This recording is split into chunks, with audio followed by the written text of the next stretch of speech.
नमस्कार प्रिय दर्शकों, एक बार पुनः आप सभी के सामने एक ज्ञानवर्धक और एक प्रेरणादायक प्यारी सी वीडियो लेकर हम हाजिर हुए हैं। चाहे मर जाना मगर ये 3 बातें स्त्रियों को कभी मत बताना मित्रों। तो आज की वीडियो बड़ी ही ज्ञानवर्धक और बहुत ही रोचक है। आज की वीडियो का मकसद है कि कभी भी इन 3 बातों को स्त्रियों को या अपनी पत्नियों को कभी नहीं बतानी चाहिए। जो भी पुरुष ये 3 बातें स्त्रियों को बता देता है तो वह पुरुष सदा के लिए ही गरीब हो जाता है और हमेशा दुखी रहता है। तो प्रिय दर्शकों, वह कौन सी 3 बातें हैं जो पुरुषों को मरते दम तक अपनी पत्नियों को या स्त्रियों को नहीं बतानी चाहिए। मेरे प्रिय दर्शकों, ये 3 बातें हम आपको एक छोटी सी कहानी के माध्यम से बताने जा रहे हैं। प्रिय दर्शकों, आज की हमारी ये कहानी बहुत ही ज्ञानवर्धक और बहुत ही प्रेरणादायक है। इसलिए आप सभी दर्शकों से आग्रह करते हैं कि आज के इस ज्ञानवर्धक कहानी को, ज्ञानवर्धक प्रसंग को अपने मित्र बंधुओं तक अवश्य शेयर कीजिएगा ताकि उन्हें इस ज्ञानवर्धक कहानी का लाभ प्राप्त हो सके। प्रिय दर्शकों, अगर आपने अभी तक हमारे इस चैनल को सब्सक्राइब नहीं किए हैं तो सब्सक्राइब ज़रूर कर लेना। तो ज़्यादा समय बर्बाद न करते हुए आज की इसी प्रस्तुति को शुरू करते हैं। चाहे मर जाना मगर यह 3 बातों को कभी भूल कर भी मत बताना। प्रिय बंधु, प्राचीन समय की बात है। एक नगर में एक राम गोपाल नाम का एक व्यक्ति रहा करता था। राम गोपाल मन से बहुत ही भोला था और बहुत ही सीधा साधा था। मित्रों, उसने अपने जीवन में कभी किसी प्रकार का कोई पाप नहीं किया था और राम गोपाल की जो पत्नी थी थोड़ी भुलक्कड़ स्वभाव की थी और राम गोपाल के छोटे छोटे बच्चे भी थे। प्रिय बंधु, राम गोपाल अपनी पत्नी से किसी भी प्रकार की किसी भी बात को नहीं छुपाते थे और राम गोपाल अपने घर में अकेले ही काम करने वाला था। जिस नगर में राम गोपाल रहा करता था उस नगर में सबसे गरीब केवल राम गोपाल ही था। उसके अलावा नगर में कोई भी गरीब नहीं था। तो हर कोई राम गोपाल की पत्नी और राम गोपाल का गरीब होने का कारण मजाक उड़ाया करते थे। प्रिय दर्शकों, राम गोपाल अपने गांव में जो बड़े बड़े सेठ थे उनके यहाँ नौकरी किया करता था। क्या उनकी गायों को चराया करता था, उनकी भैंस को चराया करता था। इसी वजह से राम गोपाल का घर चल रहा था। उनसे ही 2 टाइम की रोटी मिल रही थी। परंतु एक दिन की बात है, किसी कारणवश राम गोपाल जिससे सेठ के यहाँ काम किया करता था उस सेठ ने राम गोपाल को बुलाता है और राम गोपाल से कहता है कि राम गोपाल, अब तुम्हें कल से आने की कोई ज़रूरत नहीं है क्योंकि हमने तुम्हारे अलावा किसी दूसरे को काम पर रख लिया है। इसकी वजह से अब हम तुम्हें नहीं रख पाएंगे और तुम्हारी जो पिछले महीने की पगार है उसे ही तुम ले जा सकते हो और यहाँ से जा सकते हो। उसके बाद राम गोपाल सेठ से अपने पिछले महीने की पगार लेकर अपने घर आ जाता है। राम गोपाल बहुत ही दुखी होता है और फिर घर आकर राम गोपाल जैसे ही अपनी पत्नी को पैसा देता है तो राम गोपाल की पत्नी बहुत खुश होती है। परंतु उसके बाद राम गोपाल जब अपनी पत्नी को छुट्टी बताता है तो मेरी नौकरी छूट जाती है, चुकी है, अब कल के बाद मैं कहीं नहीं जाऊंगी। उस दिन के बाद राम गोपाल अपने घर में रहता था क्योंकि राम गोपाल के पास कोई काम नहीं था। प्रिय दर्शकों, उसके बाद देखते ही देखते कई दिन बीत गए परंतु राम गोपाल को कोई भी काम नहीं मिल रहा था और घर में रखे हुए जो पैसे थे उसे उसके सेठ ने दिए थे, वो भी धीरे धीरे खर्च हो रहे थे। उसके बाद राम गोपाल इस बात को सोचने लगता है कि अब हमारे घर का खर्चा कैसे चलेगा। हमारे घर में कमाने वाला केवल मैं अकेला हूँ और मुझे कुछ न कुछ तो करना ही होगा, वरना इस तरह के हम भूखे मर जाएंगे। दोस्तों, इस प्रकार देखते ही देखते कई दिन बीत गए और फिर एक ऐसा समय आया जब राम गोपाल के घर में खाने के लिए एक दाना भी नहीं था बचता है। राम गोपाल बहुत ज़्यादा उदास हो जाता है और फिर मन ही मन अपने आप को कोसने लगता है। और एक दिन की रात को राम गोपाल को अपनी पत्नी और अपने बच्चों के साथ भूखा ही सोना पड़ता है। और फिर जैसे ही दूसरे दिन सवेरा हुआ, राम गोपाल घर से थोड़ी दूर एक जंगल में जाता है। जंगल में लकड़ियाँ काटने के लिए जाता है तो राम गोपाल जैसे ही जंगल में लकड़ियाँ काटने के लिए जाता है तो राम गोपाल को एक संत दिखाई देते हैं। जैसे ही राम गोपाल को वह संत दिखाई देते हैं तो वह राम गोपाल संत के नज़दीक जाता है और फिर संत राम गोपाल को देखकर अपनी आंखें खोल लेते हैं। राम गोपाल उस विद्वान संत को प्रणाम करता है और प्रणाम करने के बाद उनको पैरे में गिर जाता है और कहता है कि पिता, माँ, गुरुदेव, मेरे घर में खाने पीने के लिए दाना पानी नहीं है। मेरी बीवी और बच्चे भूखे मर रहे हैं। कृपा करें, मुझे कोई ऐसा सुझाव दें जिसकी वजह से मेरा घर ठीक तरह से चल सके। प्रिय दर्शकों, इस प्रकार विनती करने के लिए बाद में वह संत राम गोपाल की ओर देखता है और वह संत राम गोपाल की ओर देखकर यह पता है कि यह बहुत ही सीधा है। उसने अपने जीवन में आज तक कोई पाप नहीं किया है। उसके स्वभाव को देखकर वह विद्वान साधु राम गोपाल से कहता है कि राम गोपाल, मैं तुम्हें आज ऐसे एक पेड़ के बारे में बताने वाला हूँ। अगर उस पेड़ के नज़दीक जाकर तुम उस पेड़ से जो भी मांगोगे तो वह पेड़ तुम्हें लाकर दे देगा। अगर उस पेड़ का एक छोटा सा भी भाग, छोटी सी भी लकड़ी तुम तोड़ लेते हो या काट लेते हो तो वह सोने में बदल जाएगी और इस तरह तुम अपने घर का चला सकते हो, अपने घर की गरीबी को दूर कर सकते हो। प्रिय दर्शकों, मगर संत राम गोपाल को यह बात भी कहते हैं कि अगर तुमने इस बात को अन्य किसी आदमी या किसी औरत को बताया तो उस दिन के बाद से तुम्हें वह किसी प्रकार की कोई वस्तु नहीं देगा और तुम्हें सब कुछ देना बंद कर देगा। दोस्तों, राम गोपाल तो सीधा साधा था और राम गोपाल उस संत के द्वारा बताए गए उस पेड़ के नज़दीक जाता है और पेड़ के नज़दीक जाकर राम गोपाल को सबसे पहले अपनी बीवी और अपने बच्चों की याद आ गई। फिर राम गोपाल सबसे पहले उस पेड़ से, उस वृक्ष से एक बोरी चावल मांगता है। जैसे राम गोपाल वृक्ष से एक बोरी चावल मांगता है तो झट से ही न जाने कहाँ से एक बोरी चावल राम गोपाल के सामने आ जाता है।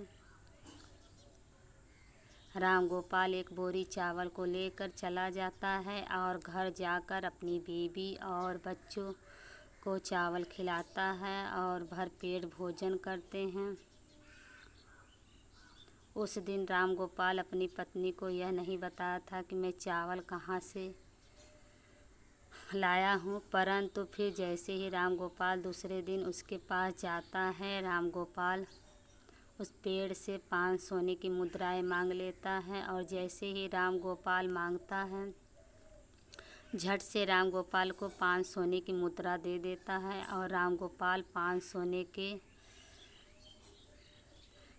सिक्के पाकर खुश हो जाता है और अपने घर को आ जाता है। घर आकर राम गोपाल अपनी पत्नी को 5 सोने के सिक्के देता है, तो राम गोपाल की पत्नी बहुत खुश होती है और उसके बाद राम गोपाल अपनी पत्नी को सारी बातें बताता है। क्योंकि राम गोपाल की पत्नी ने जैसे ही राम गोपाल के हाथ में 5 सोने के सिक्के देखा तो राम गोपाल से पूछने लगी, क्योंकि आखिर तुम यहाँ कहाँ से लाए हो। राम गोपाल अपनी पत्नी को सारी बातें बता देता है। प्रिय दर्शकों, उसके बाद राम गोपाल अपनी पत्नी से कुछ नहीं छुपाता है, मगर राम गोपाल को इस बात का कभी पता ही नहीं उसकी पत्नी भुलक्कड़ है। वे सारी बातें अपने पड़ोसियों को बता देती है, जो भी उसे बताता है उसे बता देती है। लेकिन उस बात को भूलकर राम गोपाल अपनी पत्नी को सारी बातें बता देते हैं। उसके बाद देखते ही देखते कई दिन बीतते गए। राम गोपाल इसी तरह रोज़ 5 सोने के सिक्के उस वृक्ष से मांग कर लाने लगा। और फिर एक दिन की बात है, जब राम गोपाल अंत में उस वृक्ष से हजारों सोने के सिक्के मांग लेता है, और जैसे ही राम गोपाल मांगता है तो झट से बोरी भरकर राम गोपाल के सामने सोने के सिक्के आ जाते हैं। राम गोपाल एक बोरी सोने के सिक्के को अपनी बैल की पीठ पर रखकर अपने घर ले जाता है। दोस्तों, वह सोने के सिक्के पाकर, उस विद्वान संत का आशीर्वाद पाकर राम गोपाल देखते बहुत ही धनवान बन गया था। राम गोपाल के पास बहुत सारा धन हो गया था। राम गोपाल जिससे सेठ के यहाँ नौकरी किया करता था, उससे भी ज़्यादा तरक्की राम गोपाल ने कर ली और राम गोपाल उससे भी ज़्यादा धनवान हो गए। दोस्तों, ये सब देखकर राम गोपाल के सारे गांव वाले दंग रह गए और वे सोचने लगे कि आखिर यह भुलक्कड़ स्वभाव का राम गोपाल इतना धनवान क्यों हो रहा है। दोस्तों, राम गोपाल से अगर कोई भी इस बात को पूछता कि तुम आखिर इतनी जल्दी धनवान कैसे हो रहे हो, तो राम गोपाल किसी को भी सच नहीं बताता था। क्योंकि राम गोपाल से विद्वान साधु ने किसी को बताने के लिए मना किया था, परंतु वे लोग राम गोपाल को छोड़कर राम गोपाल की पत्नी से इस बात को पूछने लगे। तो मित्रों, वो तो आपको पता ही है कि राम गोपाल की जो पत्नी है वो भूलकर स्वभाव की थी। उसके पेट में कोई भी बात नहीं पचती थी। तो राम गोपाल की पत्नी सारे बातें गांव वालों को बता देती थी, आखिर मेरा पति कहाँ से धन लाता है। तो राम गोपाल की पत्नी सारे बातें उनको बता देता था। और देखते ही देखते राम गोपाल जब एक दिन फिर से उस वृक्ष के पास धन लेने के लिए जाता है, तो वह वृक्ष राम गोपाल को धन नहीं देता है। राम गोपाल कई बार उससे मांगता है, मगर राम गोपाल मांगने पर भी वृक्ष राम गोपाल कुछ नहीं देता। मित्रों, उस दिन राम गोपाल फिर से अपने घर जाता है और इस चीज़ के बारे में ज़्यादा नहीं सोचता है। मगर जब राम गोपाल दूसरे दिन फिर से वृक्ष के पास जाता है, तो उस दिन भी राम गोपाल कई घंटों तक उस वृक्ष से मांगता रहता है, मगर कुछ भी उसे प्राप्त नहीं होता है। फिर राम गोपाल निराश होकर वह सोचता हुआ अपने घर आ जाता है। तो राम गोपाल अपने घर आकर अपनी पत्नी से कहता है कि हे भगवान, आज मैं वृक्ष के यहाँ जाकर आया हूँ, मगर वृक्ष से आज मैंने जब धन मांगा तो वृक्ष ने कुछ नहीं दिया। कहीं तुमने किसी को वृक्ष के बारे में बता दिया तो नहीं दिया। तो दर्शकों, राम गोपाल की पत्नी भुलक्कड़ स्वभाव की थी और वो अपने मन की में किसी भी प्रकार की बात नहीं छुपाती थी और इसमें कोई संदेह नहीं है। तो राम गोपाल की पत्नी राम गोपाल से कहती है कि पिया जी, आज जब मुझसे गांव वाले ने पूछा कितना सारा धन तुम्हारे पास कैसे आ रहा है, तो मैंने उन सब को बता दिया। दोस्तों, अपनी पत्नी के मुख से बात सुनकर राम गोपाल समझ जाता है कि वह न होना सारी करतूत मेरी बीवी की ही है। उसके बाद राम गोपाल अपनी पत्नी को बहुत डांटता है और फिर इस तरह से कई महीने बीत जाते हैं। राम गोपाल के पास जो धन था वह धीरे धीरे खर्च होता जाता है और देखते ही देखते राम गोपाल फिर से अमीर से गरीब होने लगता है और देखते ही देखते फिर से राम गोपाल की स्थिति वही हो जाती है कि राम गोपाल के घर में खाने के लिए दाना दाना नहीं बचता है।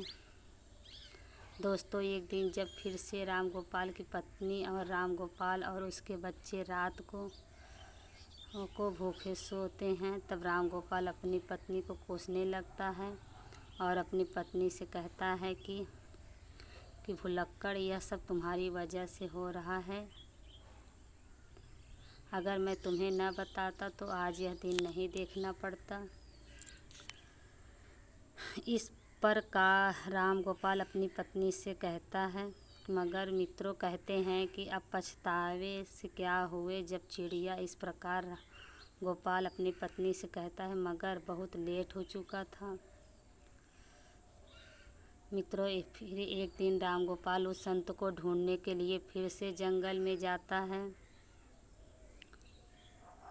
मगर राम गोपाल को वह संत विद्वान साधु उसे पूरे वन में, पूरे जंगल में नहीं मिलता है। राम गोपाल को ढूंढते ढूंढते कई घंटे बीत जाते हैं और फिर कई घंटे के बाद राम गोपाल को मिल जाते हैं। संत मिलते ही राम गोपाल उनके चरणों में गिरकर रोने लगता है और कहता है कि हे गुरुदेव, आखिर मुझसे ऐसी कौन सी भूल हो गई जिसकी वजह से आप मुझसे रूठ गए हो। आप फिर मेरे दाता हो, आप ही मेरे विधाता हो। हे विधाता, आप मेरी भूल को माफ़ करें, क्योंकि मेरी एक भूल के कारण आज मेरे बच्चे भूखे सो रहे हैं, मेरे संतान भूखे सो रही हैं। इसलिए हे भगवान, आप मेरी सहायता कीजिए। मित्रों, उसके बाद वह विद्वान संत राम गोपाल से कहता है कि राम गोपाल, अगर ऐसी बात है तो तुम्हें माफ़ करता हूँ, परंतु आज मैं तुम्हें एक बात बताने वाला हूँ और मेरी बात यह है कि कभी भी जीवन में यह 3 बातें हर पुरुष को, अपनी पत्नियों को, अपनी स्त्रियों को नहीं बतानी चाहिए। जो पुरुष इन बातों को बताता है, सदा वह पुरुष हमेशा जीवन में सदा के लिए दुखी रहता है, सदा के लिए जीवन में गरीब रहता है। दोस्तों, उसके बाद विद्वान संत कहते हैं कि राम गोपाल, अगर इन 3 बातों को तुम आज से ही अमल कर लोगे तो फिर से तुम्हारे अच्छे दिन आ जाएंगे। तुम्हारे पास ठीक उसी धन तरह आने लगेगा जिस तरह तुम्हारे पास पहले था। तो प्रिय दर्शकों, वह संत राम गोपाल की पहली बात बताने लगता है कि सबसे पहली बात यह है कि कभी भी किसी पुरुष को अपनी पत्नी को अपनी कमाई का जरिया नहीं बतानी चाहिए, क्योंकि अगर आप अपनी पत्नी को एक स्त्री को कमाई का जरिया देते हैं और वह अपनी कमाई के बारे में बता देते हैं, तो मैं उस कमाए हुए धन को खर्च करने पर रोक लगा देती हूँ, अर्थात उस धन को बिल्कुल खर्च नहीं करने देती और साथ ही उसका माई के जरिए पूरे गांव में ढिंढोरा पिटवा देती है और अपनी भलाई समझकर, अपनी तारीफ समझकर लोगों को बता देती है, और जिसमें मानहानि एक पुरुष को होती है।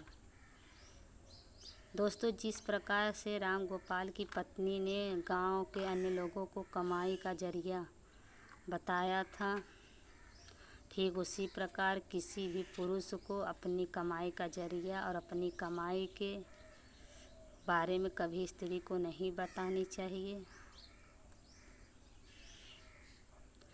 दोस्तों, दूसरी बात कि किसी भी पुरुष को अपनी पत्नी को अपनी कमजोरी नहीं बतानी चाहिए, क्योंकि जो पुरुष अपनी पत्नी को कमजोरी बताता है तो वह खुद फंस जाता है, क्योंकि अगर आप अपनी पत्नी को अपनी कमजोरी बताते हैं तो वह बार बार आपकी कमजोरी को पकड़ लेगी और आपसे अपना काम करवाने लगेगी।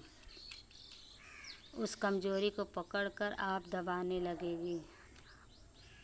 अगर आप अपनी कमजोरी को अपनी पत्नी को बता देते हैं तो आप अपने जीवन में हमेशा पछताओगे, पछताना ही पड़ेगा। दर्शकों, इसलिए किसी भी पुरुष को अपनी पत्नी को अपनी कमजोरी नहीं बतानी चाहिए। तीसरी बात कि किसी भी पुरुष को अपनी पत्नी को अपने जीवन में हुए अपमान के बारे में नहीं बताना चाहिए।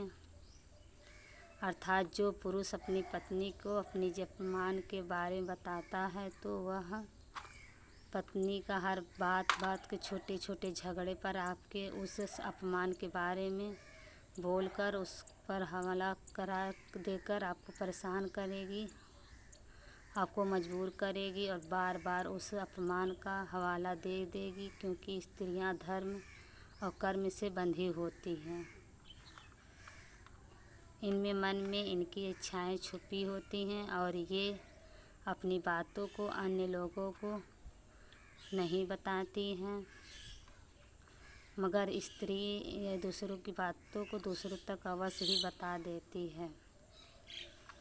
इसलिए अगर आप अपनी अपमान के बारे में अपनी पत्नी को बताते हैं तो इससे आपकी 100% मानहानि होती है।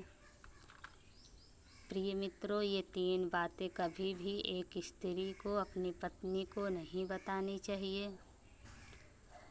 तो मित्रों, ठीक उसी प्रकार वे विद्वान साधु राम गोपाल को ये 3 बातें बता देता है। राम गोपाल संत के द्वारा बताई गई 3 बातों पर अमल करता है और उसके बाद में अपने घर जाता है और घर जाकर इन 3 बातों पर अमल करने लगता है। तो फिर देखते ही देखते राम गोपाल के अच्छे दिन वापस आने लगता है, मगर उसके बाद राम गोपाल उस विद्वान संत के द्वारा वही 3 बातों पर अमल करने लगता है। जब अपनी पत्नी को 3 बातें नहीं बताता है तो राम गोपाल फिर से रंग से राजा बन जाता है।